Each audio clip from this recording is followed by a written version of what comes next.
வணக்கம் ஃப்ரெண்ட்ஸ், இது உங்கள் காதல் கதை நேரம். என் பெயர் கார்த்திக். நான் என் வாழ்க்கையில் நடந்த ஒரு முக்கியமான நிகழ்வை உங்களுடன் பகிர்ந்து கொள்ளப் போகிறேன். இது என் திருமணத்தின் முதலிரவு பற்றியது. எல்லோருக்கும் திருமணம் என்பது ஒரு கனவு. எனக்கும் அப்படித்தான். எனக்கும் கவிதாவுக்கும் திருமணம் நிச்சயிக்கப்பட்டு கல்யாணம் கோலாகலமாக நடந்து முடிந்தது. நாங்கள் இருவரும் எங்கள் இல்லற வாழ்க்கையை ஆரம்பிக்க முதலிரவுக்காக அலங்கரிக்கப்பட்ட அறைக்கு சென்றோம். நான் அவளுக்காக அறைக்குள் காத்திருந்தேன். ஆனால் அவள் அறைக்குள் நுழைந்த போதே அவளுடைய முகத்தில் ஒருவித பதற்றம் தெரிந்ததை என்னால் உணர முடிந்தது. பொதுவாக இந்த மாதிரி நேரத்தில் பெண்களுக்கு வெட்கம்தான் முகத்தில் வர வேண்டும். ஆனால் மாறாக கவிதா ஒருவித தயக்கத்துடனும் பயத்துடனும் உள்ளே வந்தாள். நான் அவளை வரவேற்று கட்டிலில் அமர வைத்தேன். சிறிது நேரம் இருவரும் மௌனமாக இருந்தோம்.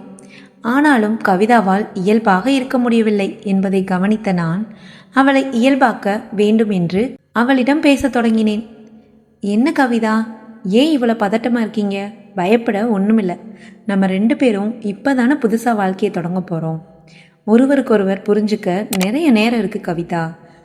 பதட்டமோ பயமோ பட வேண்டாம் என்று அவளுக்கு நான் ஆறுதல் கூறினேன். ஆனால் என் வார்த்தைகள் அவளுக்கு மேலும் கலக்கத்தை கொடுத்தன. அவளுடைய கண்களில் இருந்து கண்ணீர் வழிய தொடங்கியது. எனக்கு ஒன்றும் புரியவில்லை. என்ன கவிதா, ஏன் அழுகிறீங்க என்று கேட்க அவள் பதில் எதுவும் கூறாமல் அறையின் கதவை திறந்து மாடிக்கு ஓடினாள். என்னவென்று புரியாமல் பயத்தில் நானும் அவளின் பின்னால் மாடிக்கு சென்றேன்.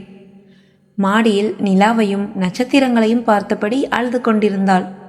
நான் அவளின் அருகில் சென்று, என்ன ஆச்சு கவிதா, ஏன் இங்கே வந்தீங்கன்னு கேட்க அவள் என்னை திரும்பி பார்த்து தேம்பி தேம்பி அழத் தொடங்கினாள்.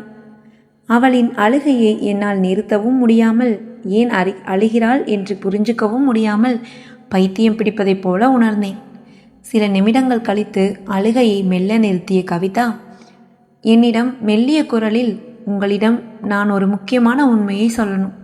அந்த உண்மை தெரிஞ்சா நீங்கள் என்னை ஏற்றுப்பீங்களான்னு எனக்கு தெரியல என்று கண்ணீருடன் கூறினாள். எனக்கு ஒன்றும் புரியவில்லை. என்ன கவிதா, என்ன சொல்ல வரீங்க என்று பதற்றத்துடன் கேட்டேன். கவிதா ஒருவித தயக்கத்துடன், நான் ஏற்கனவே திருமணமானவள். திருமணம் முடிஞ்சு சில மாதங்களிலேயே என் கணவர் ஒரு விபத்தில் இறந்துவிட்டார். என் குடும்பத்தினர் இந்த உண்மையை மறைத்து என்னை உங்களுக்கு திருமணம் செய்து வைத்துவிட்டனர். ஆனால் உங்களை ஏமாற்ற எனக்கு மனசில்லை, அதான் உங்களிடம் சொல்லிவிட்டேன் என்று கூறிவிட்டு உடைந்து போய் மீண்டும் அழத் தொடங்கினாள். இதை கேட்ட எனக்கு ஒரு நிமிடம் என் இதயமே நின்றுவிட்டது. நான் என் வாழ்க்கையின் அடுத்த கட்டத்திற்கு செல்ல காத்திருந்து கல்யாணம் செய்த என் மனைவி ஏற்கனவே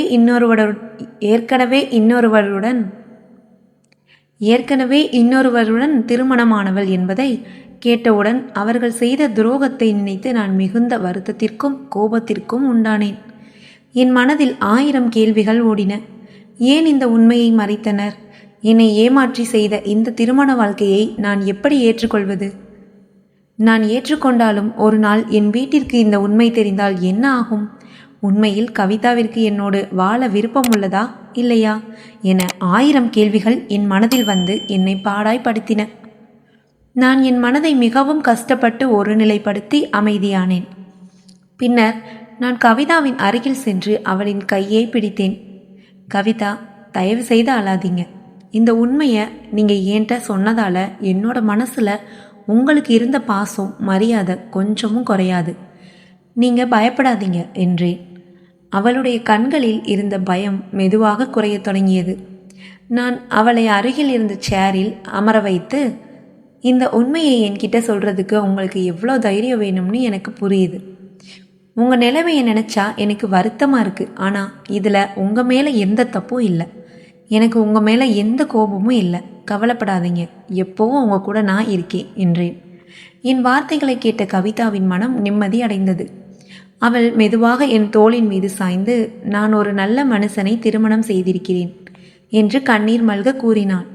அவளின் கண்ணீரை துடைத்த நான், உங்களை வெறும் மனைவியாகவோ அல்லது ஒரு பெண்ணாகவோ மட்டும் பார்க்கவில்லை.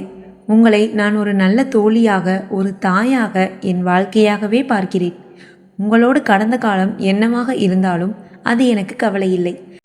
நாம் எதிர்காலத்தில் எப்படி இருக்க போறோம் என்பதை மட்டும் யோசிப்போம் கவிதா என்றேன். என் வார்த்தைகளை கேட்ட கவிதா மனம் நெகிழ்ந்தாள். அவளின் பயம் அகன்று என் மேல் ஒரு புதிய நம்பிக்கை உருவானது. அன்று எங்களின் முதலிரவு மற்றவர்கள் கொண்டாடியது போல் காதலும் சிரிப்பும் நிறைந்ததாக இல்லாமல் இருக்கலாம். ஆனால் அது பரஸ்பர புரிதலோடும் நேர்மையோடும் தொடங்கியது. ஒருவரை ஒருவர் முழுமையாக ஏற்றுக்கொண்டதால் எங்கள் இருவருக்கும் இடையே ஒரு ஆழமான பந்தம் உருவானது. நான் கவிதாவின் கடந்த காலத்தை ஒரு குறையாக பார்க்காமல் அவளுடைய நேர்மையை பாராட்டினேன். அவளின் மீது நம்பிக்கை வைத்தேன். கவிதாவும் என் மனதை பார்த்து இந்த திருமணம் தனக்கு கிடைத்த மிகப்பெரிய வரம் என்று உணர்ந்தாள். நாங்கள் இருவரும் ஒரு புதிய வாழ்க்கையின் அத்தியாயத்தை தொடங்கினோம். அந்த அத்தியாயத்தின் முதல் பக்கத்தில் அன்பு, நம்பிக்கை மற்றும் பரஸ்பர மரியாதை மட்டுமே நிறைந்திருந்தது. வாழ்க்கையில் ஒருவரை ஒருவர் முழுமையாக புரிந்து கொண்டு கடந்த காலத்தை புறந்தள்ளி நிகழ்காலத்தை நேசிக்கும் போதுதான் உண்மையான மகிழ்ச்சி கிடைக்கிறது என்பதை அந்த இரவில் நான் கற்றுக்கொண்டேன். இது போன்ற காதலுக்காக லைக் பண்ணுங்க, சப்ஸ்கிரைப் பண்ணுங்க. உங்கள் காதலின் நிழலாக காதல் கதை நேரம் இருக்கும்.